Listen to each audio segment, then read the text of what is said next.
Welcome, everyone, to the Sports Illustrated Media Podcast. I am your host, Jimmy Traina. Thank you for listening. Two guests this week. We kick things off with WWE superstar Becky Lynch, one of the more popular wrestlers out there. She was outstanding, talking about her return to the ring after having a baby, what it's like being married to a fellow WWE superstar, big match at Survivor Series, and you never know with wrestling, but according to Becky Lynch, she really does not like her opponent for Survivor Series. Charlotte Flair had some harsh things to say about her.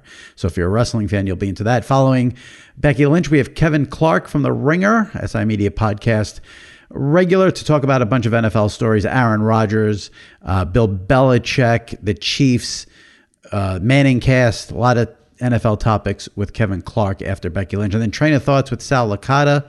If you follow me on Instagram, you'll get the backstory on a joke that was made over the weekend on my Instagram with Sal. And then we talked about some other things, the Jokic play and the suspension, and this week's Curb Your Enthusiasm, a couple of other topics and Train of Thoughts. So that's the show.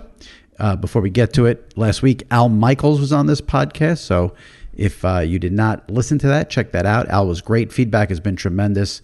A lot of feedback on that pod. Everyone really enjoyed the conversation with Al, so check that out. Chris Long 2 weeks ago, Steve Levy, Jeff Garland 3 weeks ago, all in the archives. Subscribe to the SI Media Podcast, and if you could give us a review on Apple, that helps. All right, first up, Becky Lynch, followed by Kevin Clark, followed by Train of Thoughts on this episode of the SI Media Podcast. All right, joining me now, very excited, first time on the SI Media Podcast, one of the most popular figures in the WWE, the man, Becky Lynch. Becky, thank you for coming on the SI Media Podcast. How are you? Oh, pleasure. I'm good. How are you doing?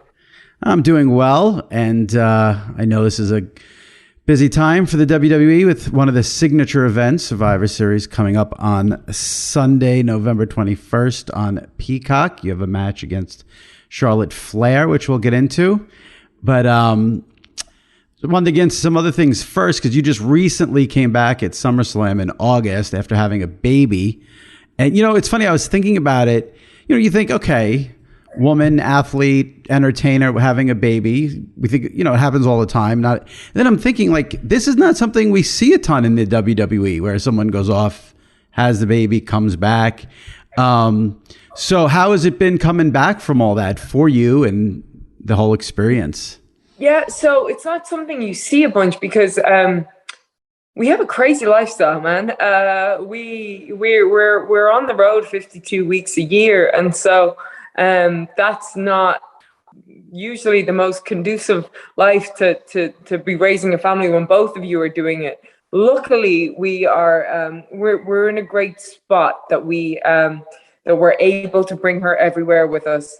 And we have help, and it makes a world of a difference, because I wouldn't be able to leave her, man. She's just the best. She is the best. God bless her. We bring her everywhere, and she's a trooper. And we're probably a little bit insane, She's already been to the UK twice. She's been to Saudi Arabia. And she takes it all in her stride, and she's just a little angel. So it's very fulfilling. It's very fulfilling being able to balance the two. It's all the loves of my life in one space. I've got my husband, I've got my baby, and I've got the thing that I love to do more than anything. So I'm very blessed, very privileged that I'm able to do this. It's so funny you said that, because I have a niece, a 16-year-old niece, Lena, who's a huge Becky Lynch fan. And I told her I was interviewing you. I will. Thank you. I told her I was interviewing her, and I'm like, you have any questions? And she said, ask her if she's in the ring wrestling, if Seth is watching the baby backstage, and if Seth is wrestling. And I said, I'm sure they have some help, but I'll ask the question anyway. So how is it working with a baby backstage at Raw and the tapings and the live events? Yeah. We do have help. But there's been some weeks when we didn't, and so sometimes it is like that where we're pulling double duty. But like I said, she's great, and I think she cheers up everybody in the locker room too. She walks around just smiling at everybody, waving, and So oftentimes it is a little pass back and forth. That's funny. So before you left and went on hiatus and had your baby, I mean, you There are few times, in WWE history where a superstar has that level of fame that gets kind of insane with the fans. I mean, we've seen it with The Rock. We've seen it with, Daniel Bryan during the Yes Movement. And you had that. You were, there's red hot and then there's white hot. You were white hot. What was that whole experience like when that because it sort of evolved. It's always kind of organic, unplanned. It does seem like when it happens, you transformed into the man. What was that whole experience like when you had that white hot period there? Yeah, it was great, but at the same time, it wasn't anything different. If that makes any sense, and I'll try to explain what I mean. In terms of, because this moves so quickly and you're always just working and because you're done with, say, SummerSlam and you're on to Extreme Rules and you're done with WrestleMania, but you have to get up and do media the next morning, and then you have to do Raw that night, and then and then you're on to making towns, and then you've got tours, and so I guess you never really, or at least I never really, sat back and thought about, oh, am I so great, or look at how wonderful this is all going. It was cool, and I knew that it was happening, but at the same time, you're always like, okay, but what else can I do? How can I make this? How can I keep this rolling? How can I make this better? What's the next story? What's the next thing? What's the next count? How do I make this all work? And so I don't think you're ever really sitting back going, oh, that's it. I've made it. I'm done. I'm good now. Because we're constantly, there's always content, and there's always people tuning in and looking for the next thing. And we're always looking for the next thing and the next big thing. And it's so easy to be on top one day and down at the bottom the next, and you never want to let that happen. So you're always thinking, always grinding, always working. And then when you did have to leave, I mean, I hate to even use the word bittersweet, because obviously what you went off to do is going to be the most important thing you ever do in your life. But it is that work-career balance where your work was thriving in this unbelievable way, and then you have to take this break. Well, let me ask you this first. So tell me about when you had to leave for a little bit, what that was like. And when you left, did you think you'd be back? Like, I feel like you're back quickly. Maybe I'm reading it wrong, but did you think you'd be back this quickly? Did you think 100% I'd be back? What was the plan when you did leave? So there was always that little doubt, and not because I didn't want to come back, but that doubt of, I don't know what I'm going to be like as a mother. I don't know what that feeling is. I don't know what that attachment is. And so you can't ever make any guarantees in life in general. And so when you essentially, death to single Becky, what is mom Becky like? How am I going to be? What are my priorities going to be? But so much of me is wrapped up in wrestling, and it is a little part of me. It's part of my soul, it sets me on fire. And so most of me felt like, of course I'm going to come back. But there was that little bit of unknown of what I'm going to want to do, how I'm going to feel, and maybe I'll be a different person. I don't know how this is going to affect me. So realistically, I kept all options open. But after about 2 months, I was like, okay, I gotta get going. I gotta go. I gotta move. And so I thought I was going to be back actually a lot sooner, and I was ready to come back sooner. But everything worked out the way it did. And then, of course, you come back at SummerSlam in August. The place goes absolutely apeshit when you return. But then it seems like the majority of fans were not happy with what happened. Was that... Well, let me ask you this. First, tell me what that was like when you first came through the curtain at SummerSlam, when you came back. Oh, it was amazing, because, I wasn't posting very much. I wasn't, I tried to stay as much out of the spotlight as I could. I denied a lot of opportunities because, honestly, I just wanted that pop, You got it. But there's also that doubt, of, but what if they forget about me? What if we have a whole new set of fans when I go out there and they're like, who's this? But but that didn't happen. So then you go in, you beat Bianca Belair in 26 seconds, which, I mean, this is going to go off on a little bit tangent, but one of the things you've always done, which has made Becky Lynch, the character, and the person so great is you use social media in a way that few others do.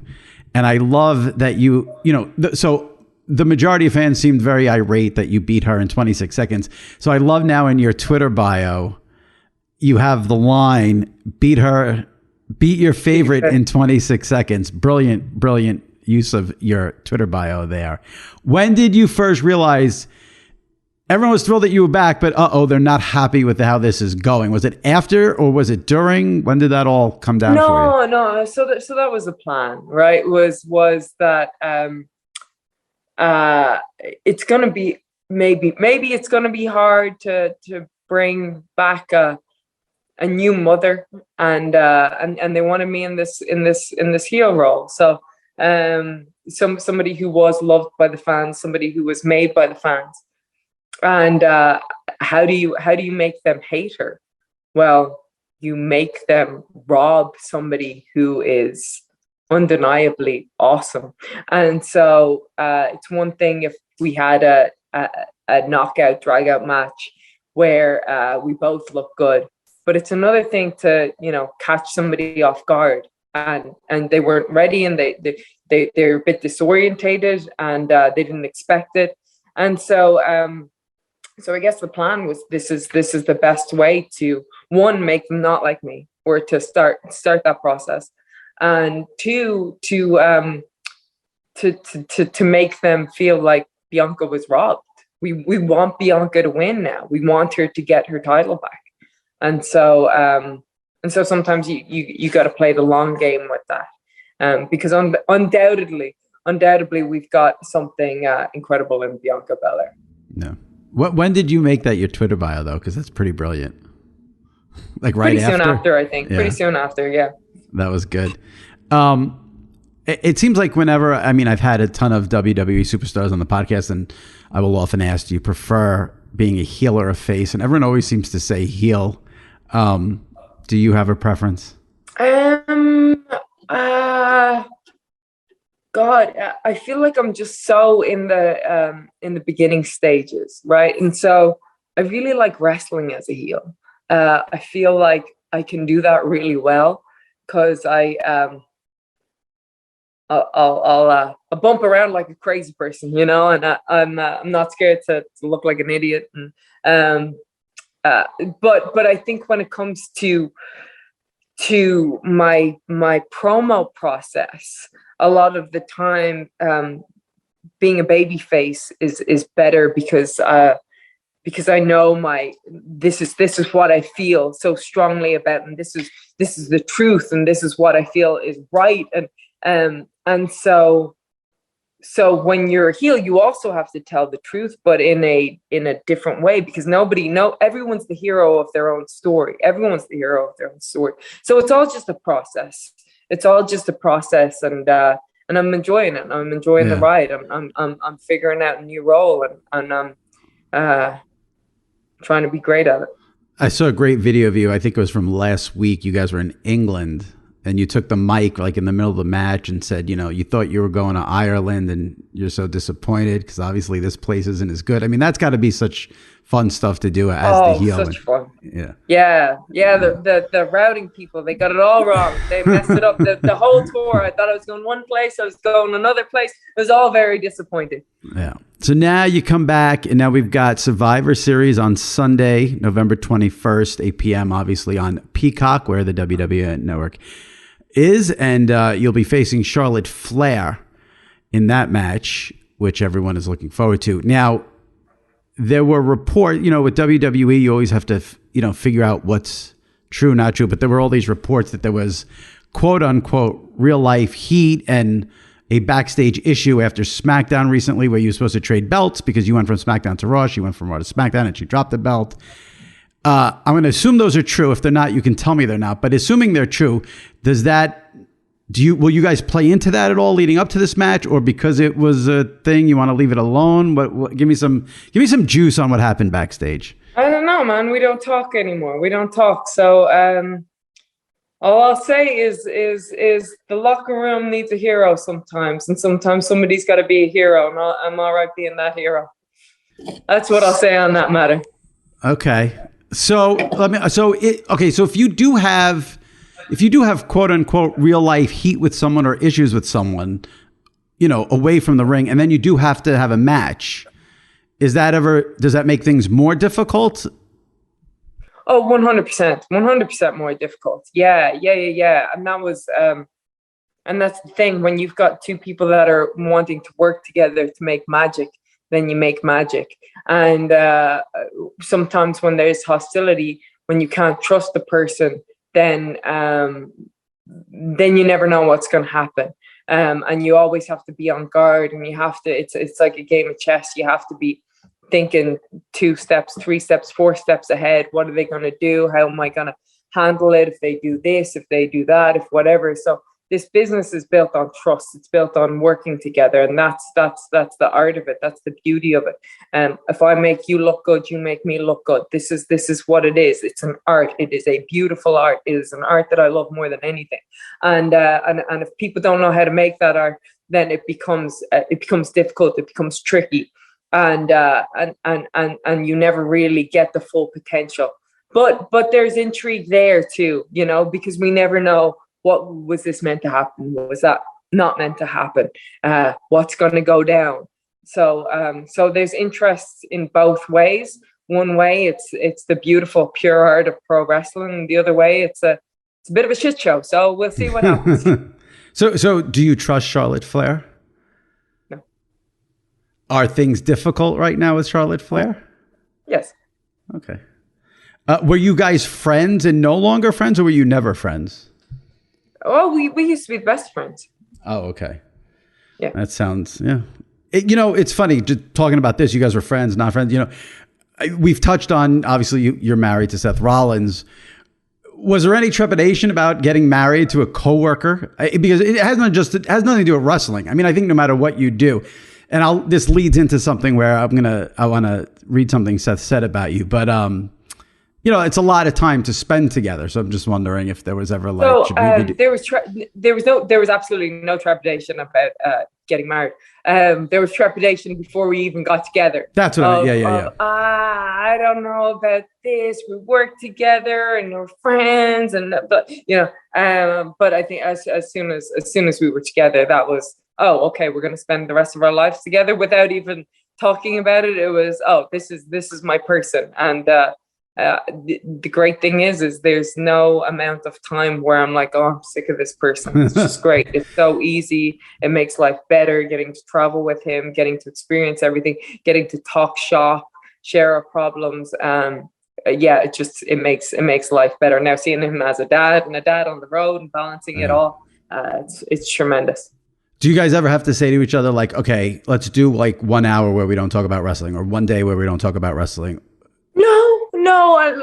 No. I mean, because we both love it. We both love talking about it. So it's not really a chore. I think no, and we've just got so many other things to talk about that I don't think we ever have to be like, let's not talk about this, or let's talk about this. We just talk, and it's easy. Gotcha. So I'm a big Seth Rollins fan. I've interviewed him. He's been on this podcast 2 or 3 times, and he's always great. And one thing he does, which shocks me, is like he will respond if I message him on Instagram. It's like, why is he responding to me? I'm a nobody. But it's funny that he responds, because I love the drip. You guys this week really outdid yourself. We'll get into that, because this week was just ridiculous. And I mean that in a good way. But I interviewed Seth at the beginning of the pandemic. It was in March or April of 2020. And I asked him, my question to him was, this is an interesting time for couples who probably aren't used to spending this much time together. You and Becky travel together, so you already spend a lot of time together, but this is another level. What are your thoughts on that? So I want to read you his response so you can maybe give him a nice shout out too. He said, I'm going to get a little sappy on you here. She's my best friend in the world. So us having to spend all this time together is great. I have no problem with it. We like the same things and do the same stuff, and we're really understanding of each other's space, so we don't get into arguments or fights. And I know that's a ridiculous sounding thing, but it hasn't been a problem at all. It's been nice to have downtime with her and not have to work, go all the time. Isn't that a nice thing that he said to me? Oh, he's the best. Yeah, but it's true. We've never for a single second had that issue. And yeah, it's great. I feel just so lucky that I get to do everything with him. Because I mean, I don't know if people can remember back then, but like when when the pandemic first started in, February, March, April, and everyone was just trapped inside, it was like, oh my, like that was intense. Remember when we thought it was going to be 3 weeks and we were like, 3 weeks of this, what? Right. Here we are. Yeah. Still I was actually happy when I thought it was going to be 3 weeks because I worked in Manhattan and live on Long Island. So I'm like, 3 weeks and no commuting. This will be a nice break. And then we'll go back and everything will be fine. And here I am still home. So yeah. He did tell me in that interview he was going to try during quarantine to get you to watch Game of Thrones. Did you ever watch it? Oh, yes, we did. Okay. And I think we watched it. We watched it in something stupid like 2 or 3 weeks. Ooh, I think it was 2 weeks. Yeah. I think it was 2 weeks. Yeah, but we had nothing else to do, and we thought this was going to last forever. So we were like, well, we might as well sit on our couch and watch Game of Thrones. Holy moly. Yeah. I was ashamed of myself that I hadn't watched it. And I think everyone was saying like the first episode moved slow. And I was like, what is wrong with you? And then, sorry, now we're getting into Game of Thrones. No, that's fine.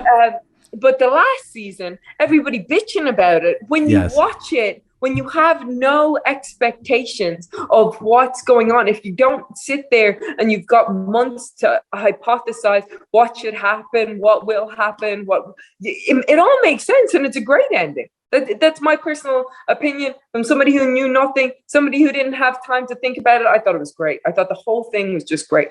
I love how fired up about it you are. Is there a show that's on now that you're fired up about? Is there anything current that gets you fired up? Like what's we just finished Impeachment.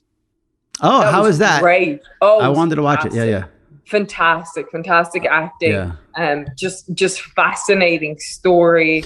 Edie Falco who plays Hillary Clinton in that? Yes. That's gonna be that's because she's great. The acting in it is Clive Owen as Clinton is fantastic. All right. Speaking of acting, we'll try to get the train back on the track here with you and Seth with the outfits. Yeah. Now, Seth obviously started with the drip became part of his character, which where are these clothes coming from? How long is it taking to get these outfits together? I need some information on the drip. I don't mean to interrupt. I just want to say where was it when you came out with the big red fur coat? Because that was tremendous. That was in Madison Square Garden. That's what it was. Right.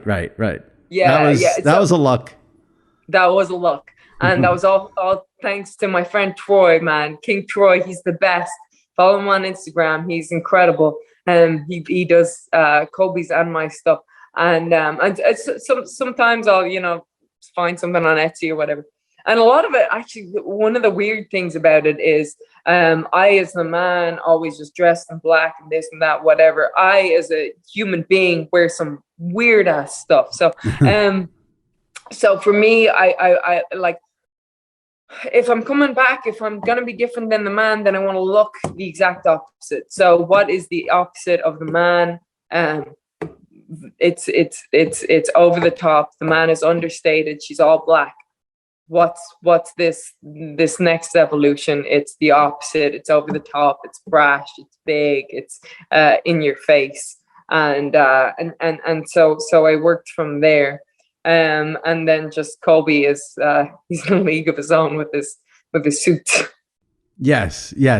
I love that you're calling him Colby. People are probably like, who's that? Sorry, Seth. Yes. No, that's all right. I've told this story before. I had Seth on when Dean Ambrose left WWE, and we kept and at the time Seth was defending WWE, and we kept calling him Dean Ambrose, and people thought like Seth and I had planned this out, and it was like some sort of like work because we weren't referring to him as John Moxley. So like when someone drops I always like to clarify the real name from the wrestling name because people then accuse you of like, doing something weird.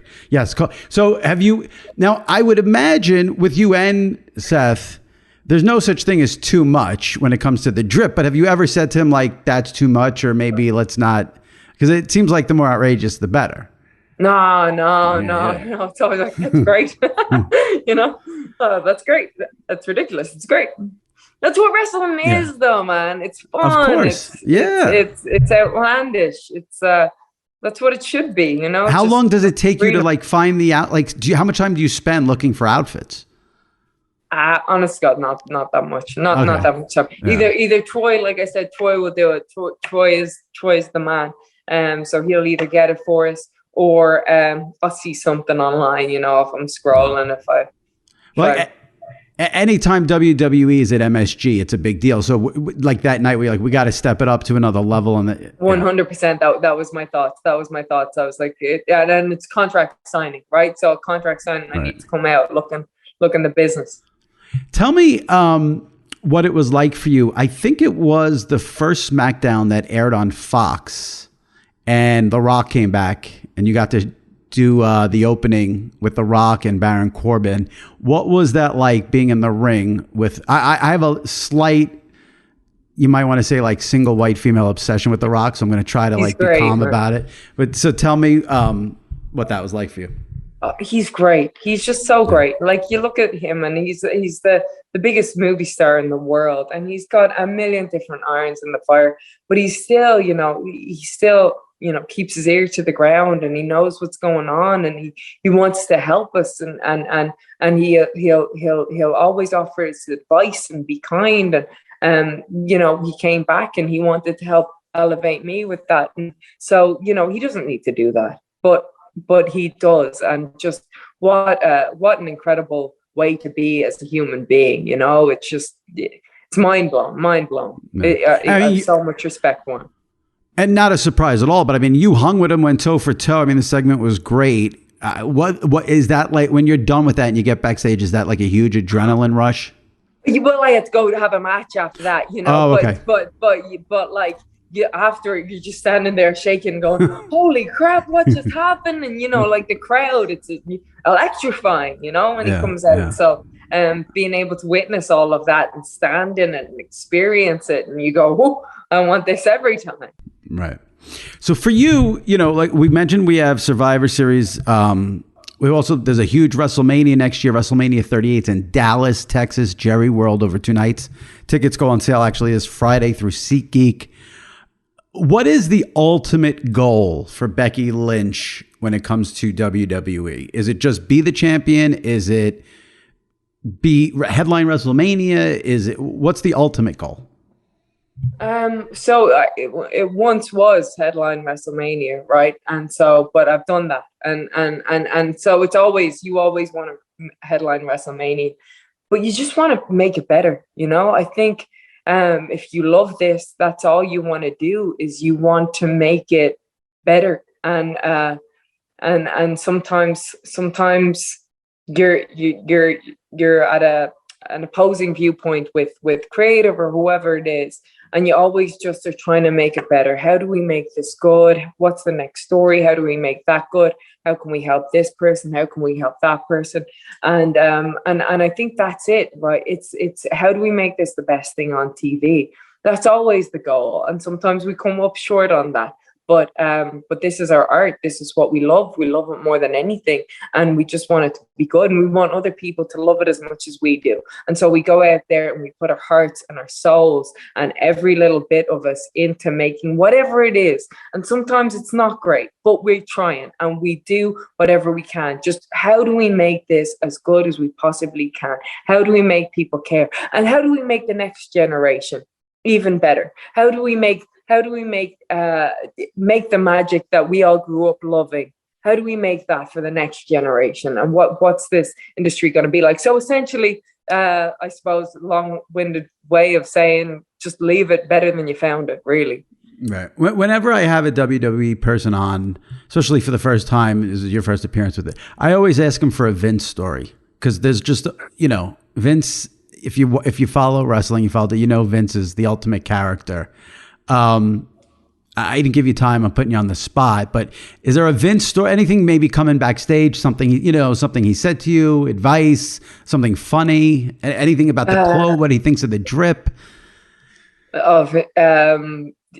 I probably one of the when Kobe and I did our when we were together on screen, which was very well received.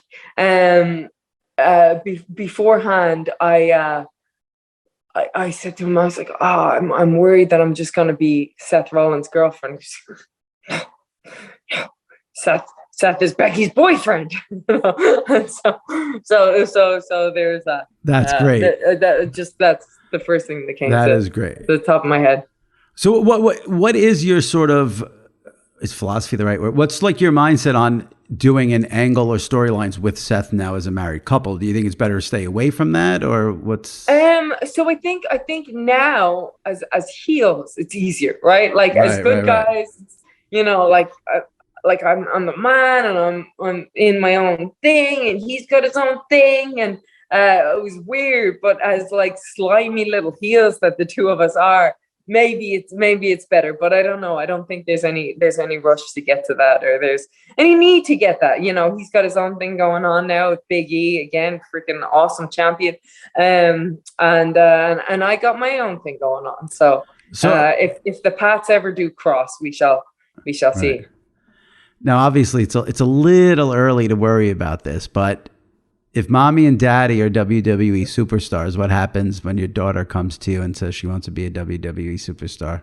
Look, so I think that the automated response is, oh God, no, let's hope not. And then I've gone, well, why? Like, why would I say that? Right. You know, and I suppose, you know, we take such a beating, and mentally there's a lot that goes into it, you know, like like I keep saying it's our art, you know, and it is. And there's something about being a struggling artist, and that life, the indie life, is hard. Yeah. Like obviously we're in a privileged position where we could put her in front of the right people, train her at the right place, you know.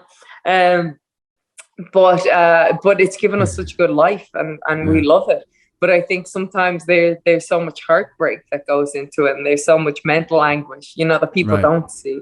There's also a wear and tear. Don't see, you know. Yeah, a lot of wear and tear, just the lifestyle, just the travel. Yeah. But at the end of the day, I love it, and it's given me a life that I honestly couldn't have dreamt of. You know, I've got my husband, I've got the thing that I love the most, and now I've got this amazing little baby. So, so if she wants to do it, I'll let her do it, whatever she wants to do. Last thing before we wrap, I know I got to let you go, but you mentioned creative a minute ago, and it just came to me in my head. I had Roman on a couple of months. I had Roman on after he did that promo where he said John Cena was like the missionary position. And I asked him if he gotten any, you know, because they cut it out of the YouTube or whatever. And he told me he's unscripted when he does promos. What about you? So I am given a lot of freedom, and then sometimes told, you have to say this. So, so there's a lot of freedom, and then there's sometimes lines where I have to say them whether I like it or not. So, but you know, you just try and make it work. But for the most part, I'm sitting down and I'm thinking about it and writing up what I want to say. So we've got Survivor Series, November 21st, 8:00 on Peacock. Becky against Charlotte Flair. She's already made her feeling. So will we see a promo here that maybe on SmackDown this Friday where you have a lot of freedom and there's going to be some interesting things said about Miss Flair? I haven't been told that I'm going to SmackDown. Which of course. You're on Raw. That's right. You're on Raw. I'm so used to SmackDown. You're on Raw. My bad. So on Raw. On Raw on Monday, I should say. Perhaps, but also I just got a new number one contender in Liv Morgan, and honestly, I'd rather address her. She's my number one contender. I haven't really faced her years ago, but she was in a different position now. I was in a different position then, and so I think my attention might be drawn to her. Somebody who's worth my attention, you know. Love it. All right. Well, I appreciate you coming on. Good luck at Survivor Series, and best of luck with the baby. Tell Seth I said hello, and hopefully we'll do this again down the road. Awesome. Thank you so much. Thanks. All right. Joining me now, he's been on many times, and really a perfect week to have this guest because the NFL has sort of completely gone to hell. And he is Kevin Clark from The Ringer, host of Slow News Day, podcast, writing, does it all over there at The Ringer. And he once again joins the SI Media podcast. How you doing, Kevin?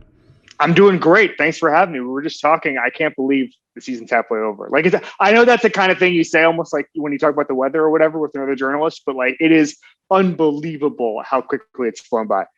It is amazing, and we'll have the Thanksgiving games before you know it. Yeah. Bears, Lions, and CBS getting lucky that the Raiders are decent because Raiders Cowboys will be the most watched game of the season, and I think the night game is Bills Saints, which is pretty good. Pretty good. Yeah, it's pretty good. I mean, we'll have to suffer through the Lions and the Bears, but it's worth it. That's a tax you pay. That's when you got to spend the time with the family. Yeah, spend some time with the family, and then blow them off at 4:25 when the Raiders. That's right. Play. That's right. Yeah, the Raiders Cowboys game is going to be one of those games where it's like going to be like a 5-year high. Yes, and I think those so. Are two for sure. extremely popular teams. It's going to be unbelievable. Absolutely. So there's a ton of NFL topics to go through, which we will do. Before we get to the NFL topics, I have to say, though, I'm a little jealous and have a little bit of an issue with you because, as I mentioned, you host Slow News Day. Mm-hmm. You had Jim Nantz on. Jim has been on this podcast 2 or 3 times. I never got a quarter zip from Nantz. You got one from Jim Nantz? I got one, and I got a polo. I'm jealous. I got a polo, and I got a thank you note that's actually still on this desk somewhere. Tell my listeners why you got sent a quarter zip from Jim Nantz. So I asked Jim Nantz because we filmed in October, and I said, Jim, it's getting colder. We're going out of t-shirts. We're getting into quarter zip sweater season, and he went on 3 or 4 minute sort of deep dive into all of the great ways to wear a quarter zip. I owned one quarter zip before this, and he actually made fun of the zipper, said the zipper was too bright. Like, he was so in, like, he just totally got it. You can see why Jim Nantz is as good as he is on television, is because it was the moment that I wanted to go somewhere, he was just there with me. He was just there with me. It was funny. It was great. And then, so Corey McConnell, my producer, was like, why don't we make a trailer for the episode? Which oftentimes we do, because if the episode's longer than 10 minutes, we can't put the whole thing on Twitter. We have to put it on YouTube. Mm-hmm. And so this episode's going to be longer than 10 minutes. Why don't we take the quarter zip part, put some bells and whistles on it, add some music, act like it's the biggest thing in the world. And then it's very funny video. And ended up getting like 200, something like that, 300,000 views on Twitter. Just on Twitter in that afternoon. Like, it went totally bonkers. Everybody loved it. And so that wasn't even my idea. That was Corey McConnell's idea. And so Jim, I guess, was excited about that. They ended up sending me some stuff. It fits great. I got to tell you, Jimmy, it fits great. It is a good quarter zip. I'm not a quarter zip guy, but now I am. I love that story, and I hope more people understand, because the couple of times he's been here, he's been great. But Nantz is a character. He really is. He really is, and all those guys. And so we've had Joe Buck on as well, and it's like, the thing you don't understand, I would say, and you certainly understand it, is that the rigors and sort of rigidity, I guess you could say, of broadcast television at 4:25 when 30 million people are watching, puts you in a little bit of a box, and you can't exactly do a tight 5 stand-up routine there, and you can't go on a long rant. I mean, I remember talking to Marv Albert about this years ago, where he was saying, like, the way football is so fast paced now, you can barely tell an anecdote now. You used to be able to sit there, and now with no huddle and things are happening between the snap and everything's so programmed, it's just so different. And so the personalities of those guys, I would say, all of them, don't really come through. And that's why I think it's fun to have them on a Slow News Day or a podcast or whatever, and just let them chop it up. Yeah. Speaking of personalities, we'll get to some football time. What are you like a guy who's all in on the Manning cast? Are you watching that every time they're on? Yeah. I love it. I love it. It's one of my favorite things in sports media right now. I had a realization a couple weeks ago, which is I don't actually remember anything that's happened in the games unless it's through the prism of the Manning cast, right? So, like, I remember vividly Drew Brees kind of mumbling, "What are you doing?" when Jameis Winston can't run the offense in the same way that Brees could a year ago, right? So that, to me, is what stands out. I think from a football standpoint, it's overshadowed the football in a good way. I mean, some of these games are not. I mean, if this was Chiefs Ravens and there's just 1 minute left and I desperately wanted to watch what the Chiefs defense was going to do, maybe the Manning cast isn't for me. But if it's the second quarter and it's Saints Seahawks, this is what you want. And Brian Curtis and I did a podcast about this a couple weeks ago, and he had said, "Is this kind of the future?" And I said, I think I use the term black swan event, which means, 1 out of a trillion, because the Mannings are uniquely equipped to do it. And I think that there's going to be attempts to do it. I think, I asked Jim Nantz about this. Somebody like a Phil Mickelson could probably do this because he has that type of personality. He could just sit in his basement and do this and get famous people on the phone, get Barkley and those guys. But I don't think networks should learn the wrong lessons from it. And I still think that you don't have to go full broadcast or full Manning cast. You can combine those two in a pretty smart way. It just takes some forward thinking. Yeah. I mean, I definitely think it's going to lead to a lot more alternative telecasts, which is what ESPN calls it. I don't even necessarily know if it's going to lead to what we see with, 2 people, guests. It could be anything, but I think you're going to see a lot more alternative telecasts. For sure. And the thing is, and this is something I've talked about with a couple people over the past couple of months, like the reason the NFL gets 60 million people to watch the AFC and NFC Championship game, it's not because of me and you. It's because of my parents who barely know what's going on, who my mom can name 10 NFL players. And she actually needs a little more of it's an 8-yard gain. That'll bring up 2nd and 2. The Chiefs have really struggled to move the ball tonight. That's actually what my mom needs. I've always said I hate the Super Bowl because the Super Bowl is not for me. The Super Bowl is for the fringe fan. For me, the football season ends as a football fan for the AFC and NFC title games. The Super Bowl is nothing resembling what an NFL fan knows that is for the fringe fan.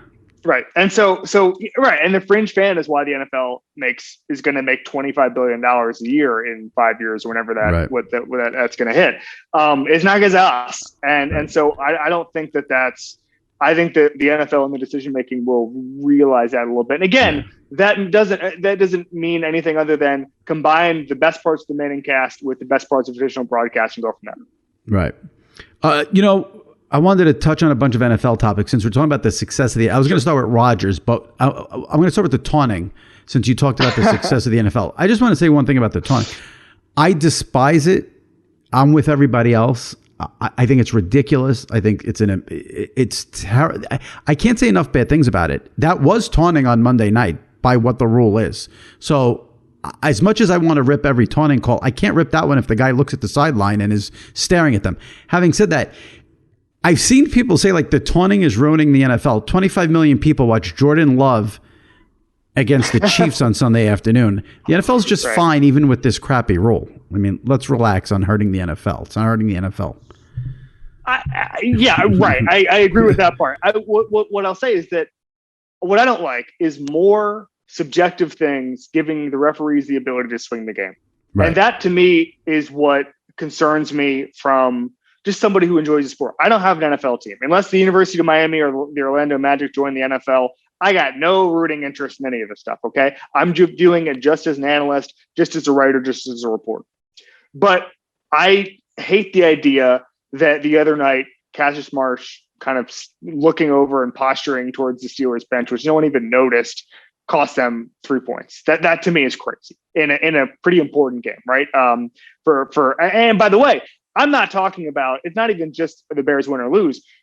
There's 10 assistants there whose jobs are on the line. There's a head coach who's going to be fine, but his job is on the line. A GM and job is on the line. And the more you know in this, the more people you know in this business, the more you realize when the head coach of the GM gets fired, it's not just 2 guys who make $4 million a year getting fired. It's a bunch of analysts who make $35,000 who have to tell their family. So I take this stuff very seriously from that sort of competitive aspect. And so giving the referees more power to swing the game based on things that are by nature almost always borderline is a horrible idea. That to me is what is I think what you need to consider. If you want to get taunting out, start finding these guys after the fact. Fine. I mean, the thing that drove me crazy a couple of years ago is when college passed this rule, and I don't even know if they changed it, but it's barely enforced anymore. That if I haven't seen it enforced in eons, but if you are taunt during the touchdown run, the touchdown comes off the board. That happened this year. It happened a couple of weeks ago. Oh, yeah. Okay. I missed it. Iowa State is who it happened to. Okay. So, but that's a good example of like something that just gets enforced when they want it to, right? Just gets enforced when they want it to.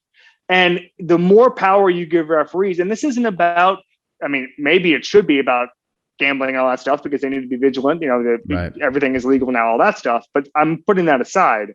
The more you give, you put everything in a gray area, the more competitive aspects will be affected. And at the NFL, I'm sorry, go ahead. No, you go. And I'm sorry. So coaches are obsessed with this idea.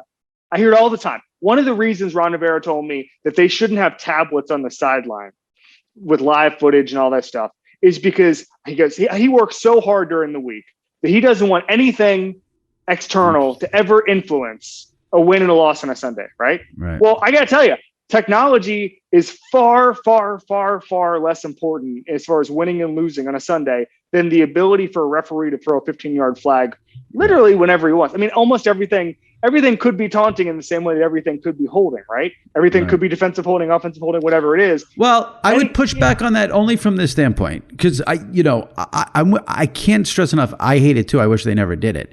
But Joe Buck came on this podcast before the season, and the crews for each network usually have meetings with the officials before the season starts. And I asked Joe, I said, is this season going to be marred by this taunting stuff? He goes, here's the deal. They're only going to call it if the player is looking directly at another player. If the guy's turned sideways, they're not going to call it. Schrager was on Good Morning Football this morning, or Tuesday morning, I think, said the same thing. Like, everyone knows in the league, you can't look at it's where your head is going where you're looking. This guy turned to the whole sideline. So I know he wasn't looking at anybody in particular. He was just looking at a bench. Well, he's taunting all of them. I think that's a gray area. And I also think, if they want to crack down on it, I don't agree with it. I wish they didn't. Maybe can we make it like a 5-yard penalty? Does it have to be 15? Invent something new. Make it a 7-yard penalty. I don't know. Or just fine these guys $10,000 after the fact, and it'll go away. Yeah. I hate it. I think the competitive aspect of it is infuriating to me, and that's why I just couldn't imagine a game swinging on that. And that's what. Let me ask you this though: what bothers you more, the taunting penalties or the roughing the passer? Well, the roughing the passer is in service of something, right? Which is that a couple of years ago, and it's always been trending this way, but a couple of years ago, quarterbacks kept getting hurt. And don't look at the stats, the ratings between Jordan Love replacing Aaron Rodgers and Mahomes, because those were through the roof inexplicably. And part of that was because I think people wanted to see Mahomes, but B, people wanted to see how Jordan Love would play. Factor. And also there was so much talk about Rodgers during the week. People were just thinking about this game, all that stuff. Okay, let's put that aside. Quarterbacks are the reason people watch the sport. Quarterbacks are, I think, I haven't looked it up recently, but I think the highest rated AFC Championship game ever was the last Manning versus Brady AFC title game in January 2016. There's a reason for that. And I think that when Aaron Rodgers gets hurt and Scott Tolzien comes in, that is not something that Roger Goodell wants. That is not something that Brian Roloff wants. And so I think that they do everything to keep those guys upright. I think that they're overprotected in a lot of ways.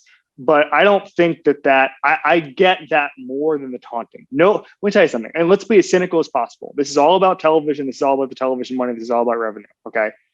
It costs the NFL a lot more in the grand scheme of things to have a bunch of quarterbacks out than it does the 15 people who will literally turn it off if Tyreek Hill, puts up the peace sign to a defensive back. Okay. Right. That is the bottom line right there. Right.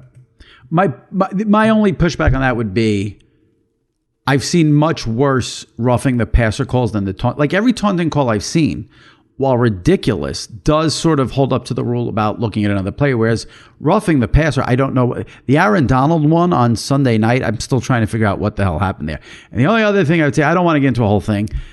Your point about people watch for the quarterbacks, obviously true, but we're in a day and age now where more people might be watching for the gambling. Like the cover was in play the entire time with Jordan Love against the Chiefs.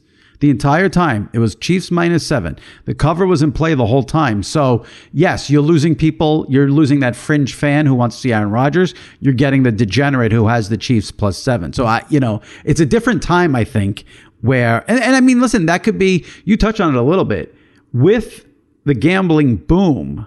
You really got to be careful with these. I mean, there's a whole, JFK conspiracy about Krenny sticking his ass out and bumping, the guy in the Bears. So, it's not pretty for the NFL all around. I agree. I just think that the more of a gray area you can remove from the sport, the better. And that's why I think that judgment calls like that can swing a game that have nothing to do with what's going on in the field. You got to remove it if you can. Yeah. I don't want to rehash Rodgers and get into vax, not vax, and all that stuff. It's all been played out. There's a couple of. I'll start with yesterday, and then I'll go to one thing from Friday. It's funny to me I've seen many headlines across the World Wide Web. Mm-hmm. Rodgers apologizes. He didn't apologize. He said he took responsibility, and I thought it was fascinating. He tried to do another wordplay semantics type of thing, and everyone fell for it again. Am I crazy on that? I just did a slow news day with Ian Rappaport, and I had a New York Daily News, and the headline in the New York Daily News, I don't know if you saw it, was I'm sorry, parentheses, in a way. Okay, and good. I get it, but again, it implicated, it implied that that Rodgers had come out and kind of had a mea culpa, which I agree with you. He did not. He just basically wanted to say it. I think he was surprised at the blowback. I couldn't believe, Jimmy. Well, that. Go ahead. I would say that I just want to be on record because I know some asshole's going to send me. I really don't care if he apologizes. I don't need an apology from Aaron Rodgers, and I actually appreciate the fact that he's not. I don't like when he meant every word he said Friday, so I don't need him to give me the phony apology. I don't care if he apologized. I'm just talking about the coverage of it. I would never say he apologized when he said I took it. That's my only take there. Go ahead. I agree.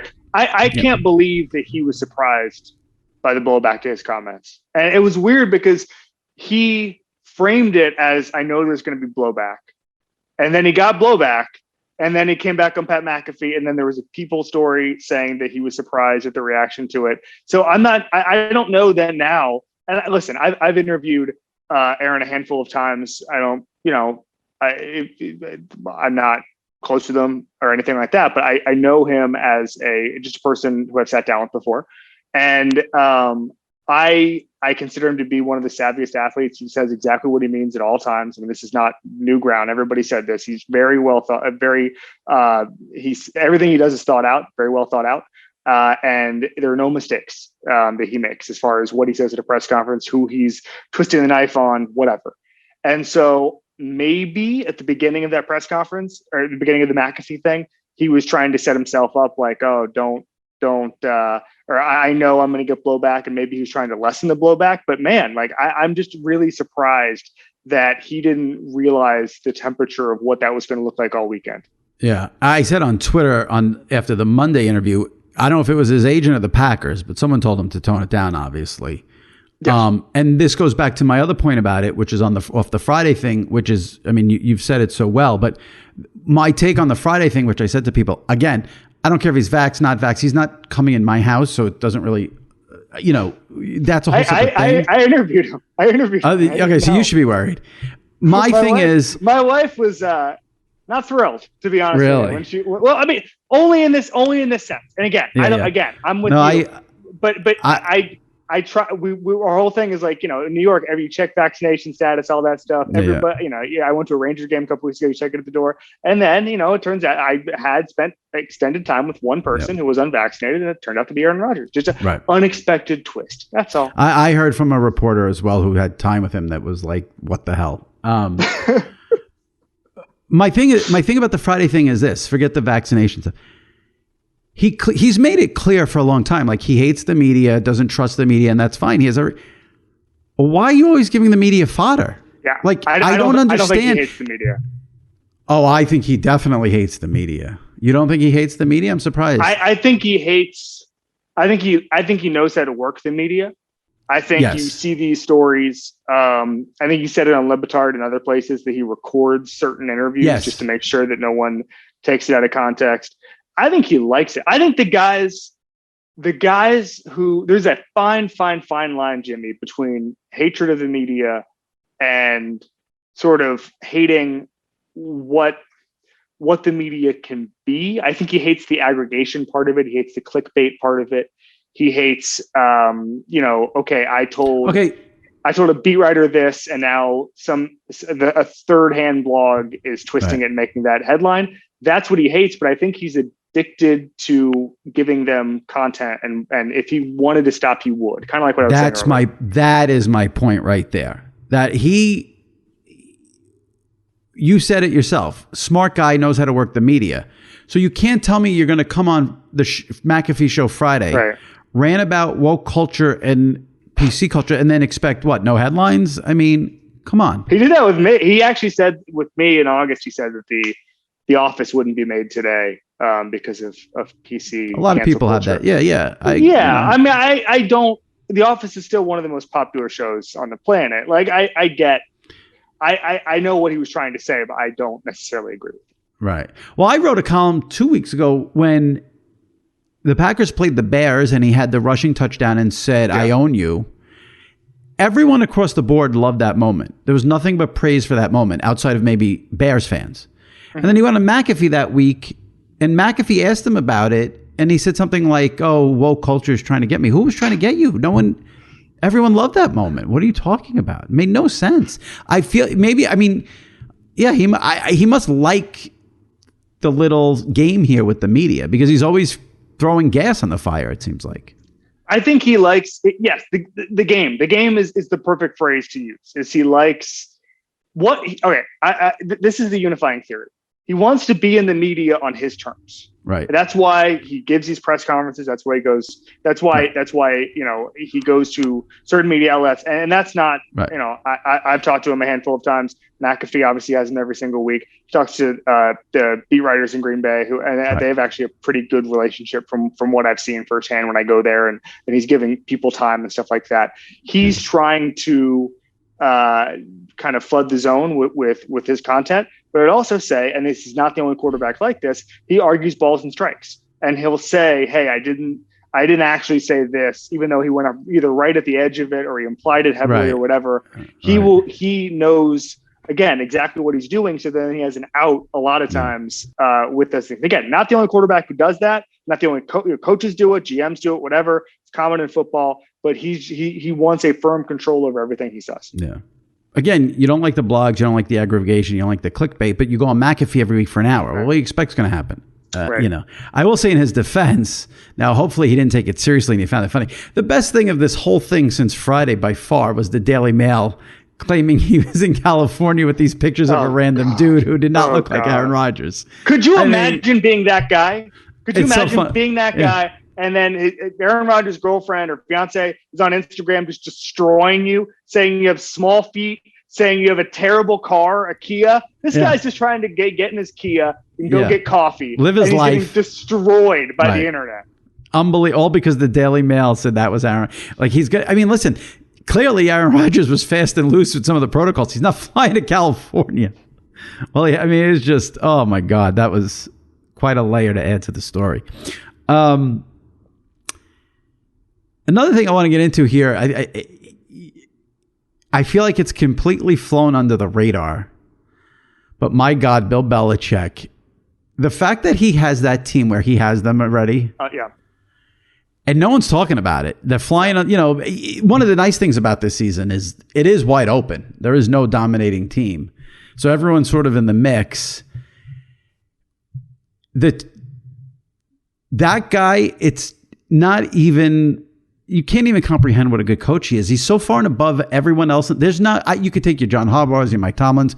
There's no one even remotely close to the level of Bill Belichick, and he's shown it this season. Last year was all about Brady, and rightfully so. And Brady may win another one. He's still playing out of it. But the narrative that Bill needed Brady, I'm not saying the Patriots are going to win a Super Bowl, but can we put that to bed too right now? All right. So what's interesting to me is that I saw this coming a little bit in this regard. Last year, tons of opt-outs with the Patriots. And it was interesting to me. I think Brewer made this point before last season when all these guys were opting out. But it's like most of the Patriots who opted out were older. They'd won rings before. They had a bunch of money in the bank. And they're just saying, you know what? I'll see you guys next year. Right. And I think that there's, I think there was a comment. I think it was Matt Light. It was a former offensive lineman for the Patriots who said that Belichick viewed the 2020 season as a joke. And what everybody means by that, and I believe that, which is that he wasn't able to practice, wasn't able to have a real training camp. It was abbreviated. You could barely hit. Even if you could hit, you didn't want to because, you have so many guys out due to certain protocol stuff, whatever, that you don't want to pick up any injuries. I mean, it was just a nightmare last year. And to be a football, listen, let me back up here. That is 9 millionth on the list of worldwide concerns. And it was a tough year to be a football coach. I just want to get that out there on record. Yeah. But if you were a football coach last year was the hardest year you've ever had, right? Right. And for a guy like Bill Belichick, situational football, game plans week to week, finds edges in the little things. You don't have the biggest advantage. Tom Brady was the number one advantage the Patriots always had. The number two advantage was Bill Belichick. They've got that back. So they've got the opt-ins this year, the guys who were out last year, and they've got Bill Belichick back, right? The Bill Belichick in the truest sense, game planning, understanding. You almost feel bad for Cam Newton because, I think if there was a more normal year last year, things would have been a little better and the Belichick McDaniels operation would have been a little more smooth. But I have so much respect for Bill Belichick's ability here to create something out of nothing. And it was funny because we just did a podcast this morning. We do a gimmick every year called How Many Teams Can Win the Super Bowl? And it's a good exercise because we just went, hey, can 5 teams win it? Can 15 win it? And the two guys that were on with me, one of them was my colleague, one of them more Super Bowl football focused. They had 5 teams in the entire NFL. And I said, no. This is wide open. There's about 12 teams, including the New England Patriots, who conceivably have a path to the Super Bowl.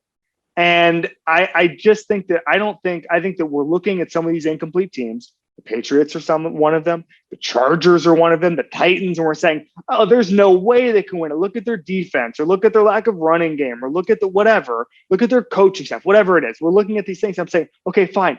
In some years, that would be disqualifying. Not this year. Everybody's super flawed, a lot of weird results. To paint the season with the broad brush, Jimmy, and say, all right, this team's out of it. If you're winning games right now, you're officially in it. There is no qualifications on that whatsoever. I did have a problem, though, when David Carr tweeted about his brother. I mean, it was an inappropriate tweet at the rookie, but he said, when the Raiders win their Super Bowl. That one might be a stretch.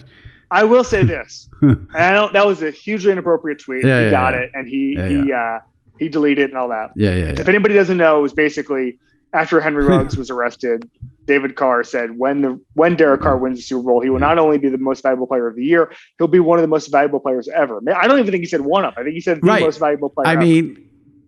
I will say this: if they did win the Super Bowl after all of this, David Carr would have a leg to stand on if they did win the Super Bowl. But I also think that it overshadowed. There's a way to present that. Derek Carr is playing out of his mind. He's great. He really has helped that franchise overcome the Gruden stuff. We'll see. I mean, obviously the road stuff is horrific, as is the Gruden stuff. But going forward, I mean, yes, Derek Carr is hugely valuable to that team. David Carr just overstated it to the point that he hurt his own case. Right. And they're in the mix. Like you said, everyone's in the mix. One last thing on Bill. Did we ever find out why one sweatpant leg was rolled up? I don't know. I don't know.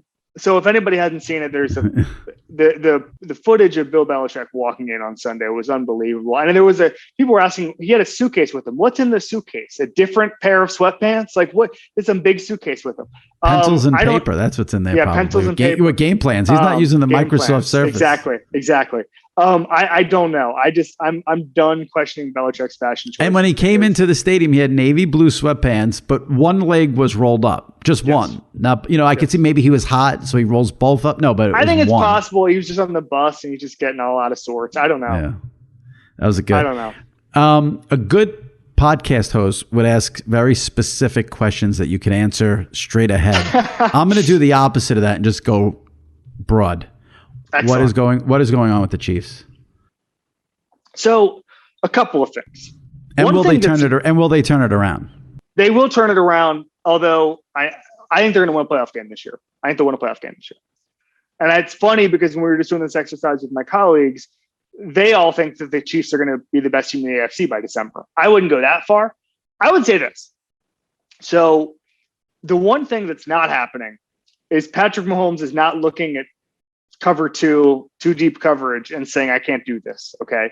He saw more. So this has been the narrative the last couple of weeks. Teams are putting 2 safeties back. They're taking away the deep stuff, and now Mahomes can't operate. That is such an oversimplification. I wish, I was actually just talking to a source about this last night in football. I wish things were that easy, because I could just say that stuff and I'd sound like a genius or whatever. But as you know, it would actually take about 45 minutes to actually explain why cover 2 is a little harder on Patrick Mahomes than other things. Having said that, Patrick Mahomes saw more cover 2 last year than the 1 safety looks, and he was fine.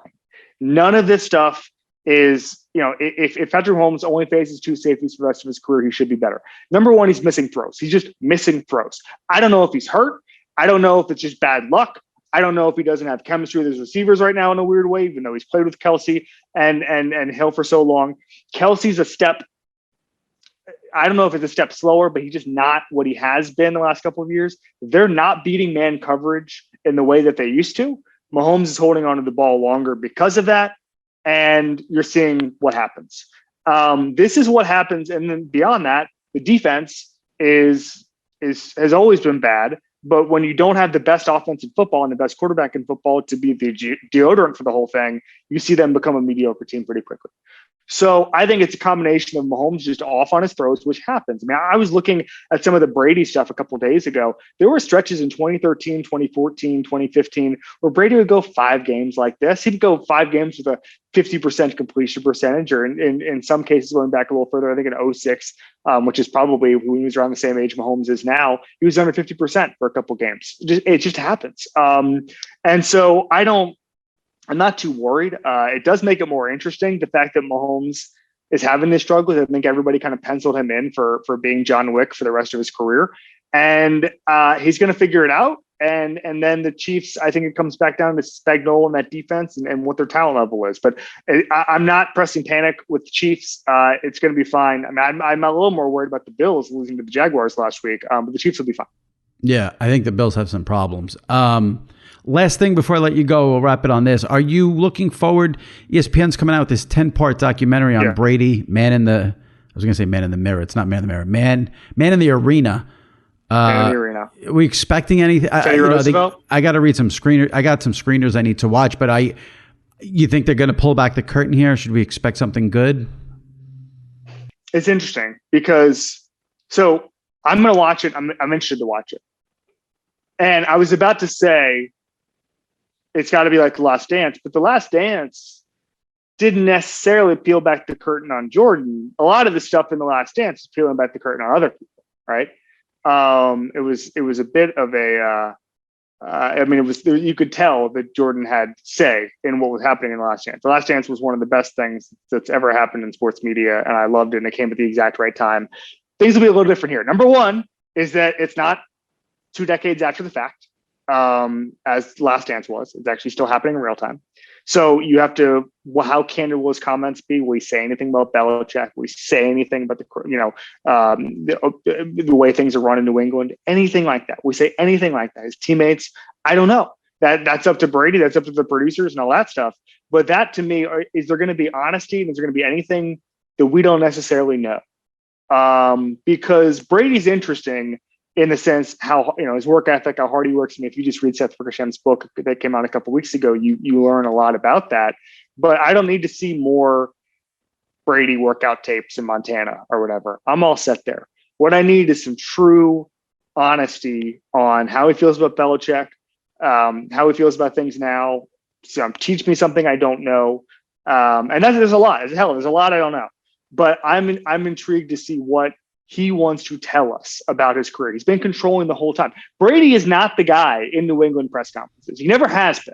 Absolutely. He's only been that because Bill Belichick wanted him to be, and Tom Brady's a good teammate and didn't want to make any fuss, right? We've seen that now. He's making memes. He's got a podcast with Jim Gray. He's not that guy. That's been a huge theme on this podcast over the whole season, is his new personality in New England. And how about Brady not shy about like calling out the league every week, basically about now this week it was about the 17-game schedule, and he didn't love the single-digit numbers, which I thought was hilarious. So I like this Tom Brady. So does he want to?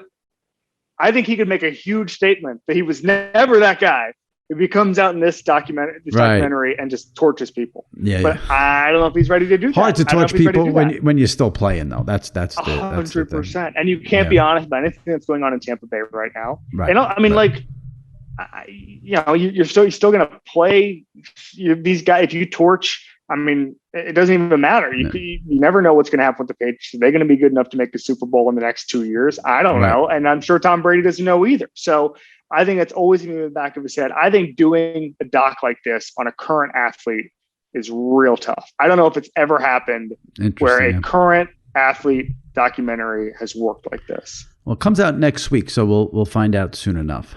So the 16th, I think it comes out. I'm excited. I'm going to watch it. Yeah, same here.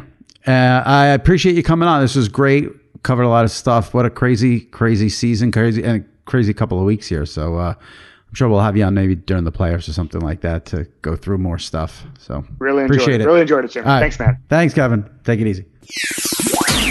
All right, it's time for our weekly Train of Thought segment here on the SI Media Podcast. So I bring in my friend Sal Licata from SNY TV in New York, WFAN Radio in New York. Sal, how's it going? Great. How about this weather in November on the East Coast? Isn't it insane? Nice. It's like a summer day out. You must be loving it. I am. It's good times. Speaking of good times, I'm going to start off this segment with a little personal story, and then we'll get into some topics. But because Sal plays a vital role in all this. So if you follow me on Instagram, which, I mean, obviously way more people follow me on Twitter, but Instagram, I like Instagram better because everyone's nicer, as I'll get into in this story. But you follow me on Instagram. So I posted a picture on Friday. I was going into the city Friday late afternoon to see Billy. I was going Friday night to see Billy Joel at Madison Square Garden, first concert since the pandemic, so that was a thing. And I decided to meet up before the concert, a little before the concert, with a friend of mine, co-worker Chris Chavez, who Chris is a professional runner, marathoner, has like this unbelievably successful podcast, the Citius Mag podcast, and he's all about running, and he was running the New York City Marathon. And he had to go to Javits, the Javits Center, to pick up they call it a bib, which is the number you wear when you run the marathon. Never knew that. So I said, all right, I'll meet you at Javits while you get your bib, but then we'll go, get coffee, hang out. We end up getting a glass of wine, hung out, and then I'll go to Billy. So he gets his thing, and we're walking through Javits, and we were talking. I'm like, it would be so funny if I took a picture with the thing. He's like, yeah, take a picture with it. And I went in front of the sign, and I had the bib, took the picture, and I posted it on Instagram saying, I can't wait to run Sunday. So like within 5 seconds, someone wrote back and was like, oh, congratulations, best of luck. And I'm like, Chris, like someone believes this is ridiculous. How could anyone? So I'm like, I got to delete this. He's like, no, leave it up for 24 hours. Leave it up. And then the nicest comments started pouring in from people who actually thought I was going to. Anyone who knows me knows I physically can't run a marathon. I would never run a marathon. I would never do anything on a Sunday but watch football. How anyone believed this, I will never understand. Okay, then I'm thinking, okay, give these people a break. If they don't know me personally, okay, maybe, Sal, like top 3 best friend in the world, knows me better than anyone. Sends me a text. I can't believe you're running a marathon. I was never so disappointed in someone in my life. How could you, of all people? I need to explain myself here. Number one, I'm not often on Instagram, but I happen to, occasionally I'm bored, whatever. I'm trying to tune out my wife. I'm scrolling through the Instagram, and I see a picture of you holding up what I now know as a bib and talking about a marathon. Now, I didn't even read that it was a football Sunday. I didn't even know what marathon it is, New York Marathon. I just see you standing there, your new svelte-looking you, who's lost probably 100 pounds or more, and I'm like, what the hell is going on here? Now he's running marathons and he doesn't even tell me about it? I mean, this has gotten to a ridiculous level here. And I was going to comment, and then I said, no, I got to text him here because I can't even imagine what is happening. I am hurt that he wouldn't tell me this. So yes, I fell for it, but I did not read Football Sunday. That might have given away. And I do think you should take it as a compliment that so many people believed it, because if you were asking me a year ago, I'd say there's no chance in hell you'd be running a marathon. You should still know there's no chance in hell. I took it as an insult that you didn't know me as well as you should. The funny thing is, I had I think it was my friend Gennaro, his wife Beth, texted me and said, I knew it was bullshit, but I didn't want to leave a nasty comment because then I look like a bitch. That was her quote to me. So maybe I'm a little harsh on people. I was angry people fell for it. I'm like, how could you possibly? I was expecting the comments to be, oh, you're so funny. Who would ever believe this? Not best of luck. Don't, The best to me was that, and we were talking about it then afterward, and all the texts were flooding in and the comments, was then you told me your dad got involved. He didn't even know. I'm like, what is going on with these people? Is it, I can say anything on Instagram and people believe it. That's the difference though between Instagram and Twitter. If I put it on Twitter, I would have got ripped to shreds. Like, who the hell do you think you are? And this and that. You put it on Instagram, everyone's like, that's the lesson here. Everyone on Instagram is nice. That's the overall. And I will never run a marathon. That was, I thought I knew you. That's how I felt. Yeah. I was crushed that you believed it. Crushed. I was like, how does he believe it? I just was so flustered. I didn't even give it thought. I saw it and immediately went into what the hell has happened to Jimmy? I mean, what has happened to my friend? Nothing's happened. Yeah. I'm here. Not running marathons. That's what's happened. All right. I'm glad we cleared that up. Instagram is fun though. It's much. You see, you hate Twitter because everyone's so nasty. You should be on Instagram, but you don't get a reaction. It's a different. It is a different type of thing, and I'm with you. Like it just seems like there's less followers on there, at least for me. I mean, me too. But that's probably why everyone's nice.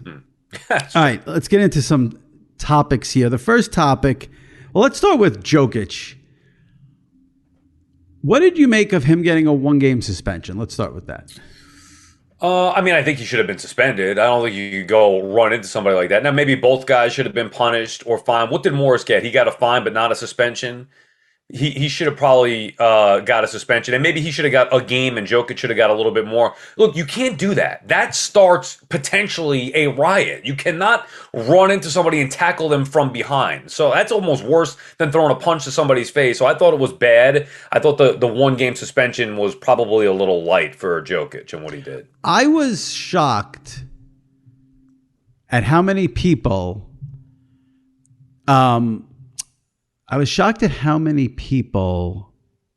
thought it was sort of like a tit for tat thing. The Jokic thing to me, now listen, Morris started it. Let's be very clear. Morris started it.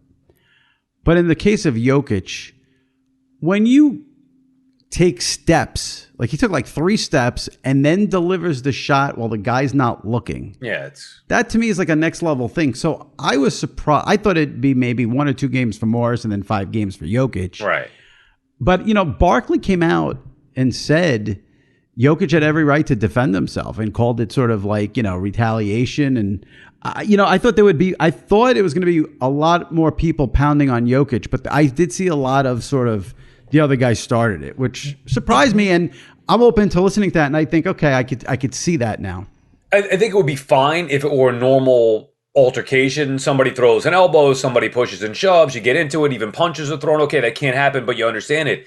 In this case, the bigger issue is not that he hit Morris. It's that Morris was running away from him and he ran. To your point, he took steps to go deliver that blow. That was intent to hurt right there. That's bad. Now, I know punches are intended to throw too, but it's different. You get in a scrum. These guys aren't really throwing punches anyway. That was a vicious blindside attack on Morris where I thought he should have been punished a little bit more harshly. Another topic here, which I find very amusing. Lesean Mccoy has been on Good Morning Football all week. And a couple of years ago, Lesean McCoy went on Twitter, like a day before or 2 days before Avengers Endgame came out, or it's Endgame Avengers, whatever it is. I'm not watching those movies. Yeah. And spoiled the movie for everyone. He explained on Good Morning Football, he went to like a private screening premiere. So it was before the movie came out. He goes on Twitter and says, I can't believe this guy died. RIP to this guy. And got as crushed on Twitter as I've ever seen anyone, which is saying something. And he went on Good Morning Football on Wednesday and apologized. And instead, it's like one of his biggest regrets in life. Have you ever had something spoiled for you so bad that it still haunts you? I don't recall, probably not because I don't recall a specific instance, but I do have issues with that. And by the way, the issue with McCoy is less about the actual spoiling of it and more about he knew what he was doing and that's a jerk. Well, he claimed that he did, it was not an intentional. I'm not buying that. He saw it earlier than anybody else and he's tweeting about it. Give me a break. You know what you're doing. No, he went early for his son. It was his son who's into the movies. His son asked to see it. He took his son. He's not as big. He's not as big into those movies as his son. So then why would he go on talking about it? He's looking for attention. I'll tell you why. Because what he explained was, he said his son was very upset that this character was killed. Okay. Yeah, so he was sort of like tweeting about, like, in the vein of his son, really. Still not buying it. Now, I do not recall, and by the way, Marvel's Endgame, there's been about 1,000 movies since then. Endgame, but there's 1,000 of those, and you can't keep up with them. Right. Anyway, I remember people doing it, and even if I go and say, look, I don't want to know anything about the show, don't tell me, oh yeah, but they're not going to give it away, but they give you something that ruins my mentality going in. It drives me up a wall. No, when I say I don't want to hear anything, I don't want to hear anything. Don't tell me your opinion. Don't tell me I'm going to enjoy it. Don't tell me what you think is going to happen with my taking of the movie. I don't want to hear anything. So yes, I've had it happen endless times, and it is annoying. We did not discuss this beforehand, but I just remembered a spoiler situation between the two of us. I remember we were both very, very excited for David Letterman's last show. Okay. And I remember we both tried to avoid spoilers. Well, I went to that. Oh, you went? That's what it, okay. I tried to avoid the spoilers. You went to it. How did you go to his last show? Well, remember, I had an apartment at the time right above where that show was. And I happened to be there while they were like, I never even knew how to get tickets before. Because matter of fact, you and I have went to plenty of Letterman shows, and it was always through somebody would get you tickets. You take me as the +1. So I never knew how to actually get tickets on my own. It just so happened that they were filling out papers. Hey, if you want a ticket to the show, potentially put your name and number. They called me the day before. I took off work. I was like, you better believe I'm going to be there. And then I went. So I probably could have spoiled it for you knowing who was there. I remember going on like a lockdown, so I didn't get any spoilers. So I think I told you, like, do not spoil. Yeah, I think that's what it was. Right, okay. So now I could have been like, I'm not going to give it away, but you're going to really love it. Even that to me would have been spoiling it. No, you want to go in fresh. Right, I agree 100%. All right, next topic. Wednesday morning, I see this story. It's on the front page of the New York Post, so you know it's a juicy one. A woman soccer player, I don't know from where, not in America. This is outside of the United States. A woman soccer player on some team, I think it was in France, allegedly assaulted a teammate. So the teammate would have less playing time, and then this player could get more playing time. And the second I read this story, I immediately thought of the understudy episode of Seinfeld with Bette Midler, where George barrels over Bette Midler at home plate, and then Jerry's girlfriend's the understudy. She gets to, and for me, I think that is a top 10 Seinfeld episode. Where do you stand on I love the understudy. Where do you stand on that episode? Agreed. I love it. Oh, boy, I got to go back and watch all these again, and it's been too long. There's so many, when George barrels up, first of all, George comes to the plate. Bette Midler goes outfield in when George is at the plate. And then George barrels her over. She's unconscious, and Kramer picks her up and holds her, and he starts singing "The Wind Beneath My Wings." Oh, it was great. No, I love that episode. Now, refresh my memory with it. Kramer was in the Bette Midler camp, right? And he was upset that they took her. Yeah, okay. He went like Jerry and George in the hospital room to visit her. He said, "I'm running the show now." He's coming down running with the ice cream or the Italian ices. Italian ices. Italian ices. He makes her the macaroni Midler. Oh, it was such a great episode. The best line in that episode, this is the clip I put in Train of Thoughts, is the best line in that episode is George and Jerry are in a cab with Jerry's girlfriend, who's the understudy, arguing about what, she's like, I wasn't in on this planning. And George is like, there was no planning. What are you talking about planning? And Jerry's like, people are calling me Galooly, because Jeff Galooly was the guy who bashed Nancy Kerrigan. Galooly. Oh, so great. So great. Another topic I want to discuss, because you're a Mets fan. Why does no one want to work for I've never in my life seen it. If you're not in New York, here's what's going on. The Mets have tried to basically, I don't want to say they've tried to hire, but they've reportedly had interest in like 50 potential GMs, and they all turned the Mets down. Is this an embarrassment for you as a Mets fan? Yes, another one, by the way, which was supposed to change after they had new ownership. So last year, they were supposed to hire a president of baseball operations and then have them hire a GM. They couldn't find a president. They hired a GM. You know what happened with Porter. You know what happened with the GM who took over in the interim with Zach Scott. He got the DUI. They move on from him. Now they're supposed to start again. Hire a president of baseball operations, GM. They can't find anybody. And then Alderson comes out earlier in the week at the GM meeting saying that it's New York. People don't want to handle the pressure of New York. What? You think the Yankees would have an issue filling that job if it opened up? No, it's the Mets. It's the same old story. And everybody that they want seems to be, oh, you know what, I'm more complacent in Milwaukee or wherever it is that they want to be, as opposed to taking on the challenge and working with the new owner and Sandy Alderson and being the Mets GM. I mean, listen, you don't know what's there because so much of it is rumor and speculation. But I would imagine as a Met fan, it's a little embarrassing that you can't find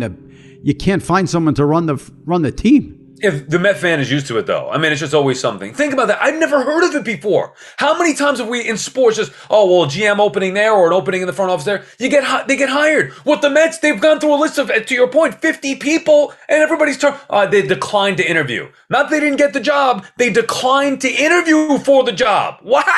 It's New York City. You don't want to work in New York? Are you insane? Maybe you'll be up for an interview. I would decline to. I don't want to work with even you don't want to work for the Mets. I whip them into shape. No, and it gets me to the point where you start just saying, hey, go. And there are people that actually wanted the job that they don't, like Brian Saban, who's had success before. See, to me, then it's not about the people who are turning them down. It's about them looking in the wrong places. And now the report is that they may hire a guy who's been out of baseball for 4 years who went to be a lawyer. I love being friends with a Met fan. It's so not that far-fetched to think that they might reach out to me. At least I've been in sports for the last 10, 20 years. I mean, my God. Too funny. All right, last thing before I let you go. Did you watch episode 3 of Curb on Sunday night? I did. Well, I don't watch it on Sunday. I watch it after whenever I get a chance during the week. The latest episode of Curb. I did. I loved the table scene where they talk about who's going to be a middle, who's going to be an end. I thought that was freaking fantastic. Right there sums up the genius of that show. Yeah. That is it right there. A whole episode on how important the middle seat is at a dinner party. That's all you need to know about how great Curb. And let's be honest, Larry 100% correct about how stupid toasting is. Right. Oh, I don't mind. God, right. I don't mind the toast, like with the person who's like directly, but when everyone's stretching the arms all over the table. Oh, everybody's got to touch the glass. Really, just do it to the person across from you and move on with your life. There's no need to go crisscross across the table. So between the toasting and then the importance of the middle seat at a dinner party. Loved it. Excellent. Great. It's been a good season so far. Yeah, definitely. Larry's been very Larry, that's what the best part of the series is. All right, Sal, appreciate it. Hopefully by the time we talk to you next week, the Mets have a GM for you. I wouldn't hold my breath. All right, thank you. Take it easy. All right. All right, my thanks to Becky Lynch, Kevin Clark, Sal Licata. Big episode. Hope you guys enjoyed it. I enjoyed speaking to all three. Had a lot of fun. If you missed any recent episodes in the archives, check them out. Al Michaels, the voice of Sunday Night Football, was on last week. Chris Long 2 weeks ago. Steve Levy, Jeff Garland 3 weeks ago. Subscribe to the SI Media Podcast. Leave us an Apple review. All right. Thanks for listening. We'll see you next week. Stay safe and take care.